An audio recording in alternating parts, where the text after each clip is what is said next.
Hello everybody, hope you all are fine. Open your English grammar book at page number 96. আজকে আমরা শিখব simple past tense.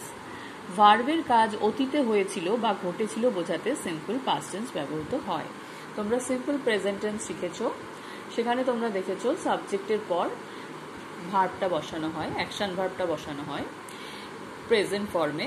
Simple পাস্টে একই form থাকবে, শুধুমাত্র সাবজেক্টের পর ভার্বটা পাস্ট ফর্মে বসানো হবে, যেহেতু এখানে অতীতে কোনো কিছু ঘটেছিল বা করেছিল বোঝাচ্ছে।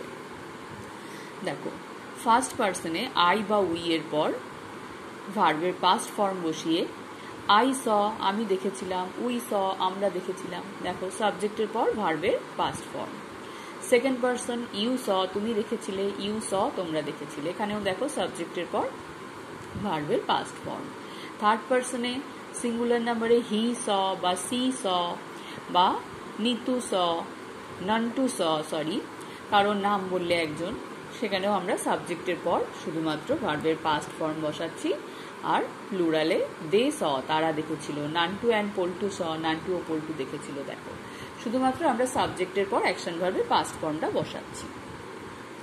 যে ভার্বই হবে তার পাস্ট ফর্মটা শুধুমাত্র বসবে, খুবই সহজ। দেখো, কি নিয়ম, সাবজেক্টের পর অ্যাকশন ভার্বের পাস্ট রূপ বসে, যেটা এইমাত্র বললাম।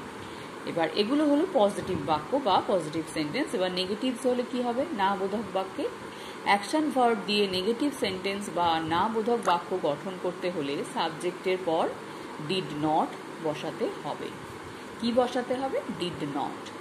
আমরা দেখেছি সিম্পল প্রেজেন্টের ক্ষেত্রে আমরা ডাজ নট বা ডু নট বসিয়েছি, এখানে ডু বা ডাজ এর পাস্ট ফর্ম ডিড বসাবো, ডিড নট হবে। তারপর অ্যাকশন ভার্বের প্রেজেন্ট রূপ বসবে। দেখো, যেহেতু এখানে ডু বা ডাজ এর পাস্ট ফর্ম ডিড বসাচ্ছি, তাই এরপর কিন্তু অ্যাকশন ভার্বটা আর পাস্ট ফর্মে হবে না, প্রেজেন্ট ফর্মে হবে। উদাহরণ দেখো, আই ডিড নট সি আমি দেখিনি। দেখো, আই স আমি দেখেছি, দেখেছিলাম, কিন্তু আমি দেখিনি, আই ডিড নট সি। দেখো, এখানে স হচ্ছে না, আই স কিন্তু আই ডিড নট সি। যেহেতু আমরা এখানে ডু এর পাস্ট ফর্ম ডিড বসিয়েছি, তাই অ্যাকশন ভার্বটা কিন্তু প্রেজেন্ট হচ্ছে। উই ডিড নট ফাইন্ড আমরা খুঁজে পাইনি।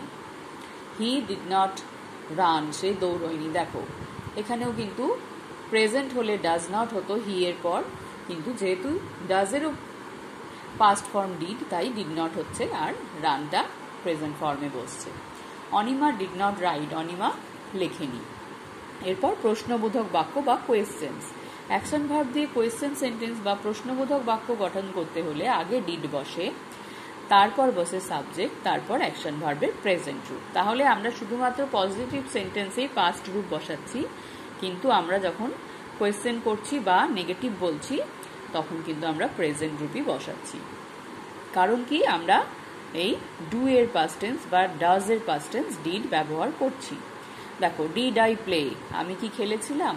দেখেছো, ডিড প্রথমে বসেছে, তারপর সাবজেক্ট, তারপর অ্যাকশন ভার্বের present form. Did you sing তুমি কি গান গেয়েছিলে। ডিড সুনীল ইট সুনীল কি খেয়েছিল। ডিড দে কাম তারা কি এসেছিল।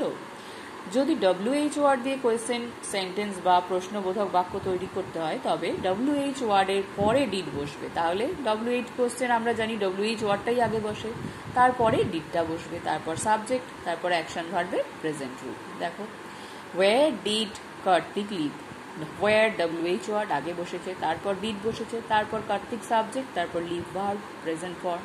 কার্তিক কোথায় বাস করত। হোয়েন ডিড হি গো সে কখন গিয়েছিল। হাউ ডিড হি গো সে কেমন ভাবে গিয়েছিল। হোয়াট ডিড সীমা ওয়ান্ট সীমা কি চেয়েছিল। হু ওয়েন্ট দেয়ার সেখানে কে গিয়েছিল। এইখানে দেখো ব্যতিক্রম, হু ওয়েন্ট দেয়ার, হু এর পর কিন্তু আমরা ডিড দেখতে পাচ্ছি না, আমরা পাচ্ছি ভার্বের পাস্ট ফর্ম, অ্যাকশন ভার্বের পাস্ট ফর্ম। এখানে হু সাবজেক্ট হিসেবে ব্যবহার হচ্ছে, সেই কারণে ডিড ব্যবহার হচ্ছে না, আর সেই কারণেই ভার্বটা আমরা পাস্ট ফর্মে ব্যবহার করছি। হু ওয়েন্ট দেয়ার সেখানে কে গিয়েছিল বা কে সেখানে গিয়েছিল।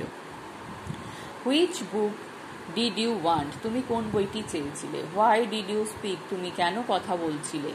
এইভাবে দেখো, প্রত্যেকটাই এক, শুধু হু এর ক্ষেত্রে আমরা পার্থক্যটা দেখতে পাচ্ছি।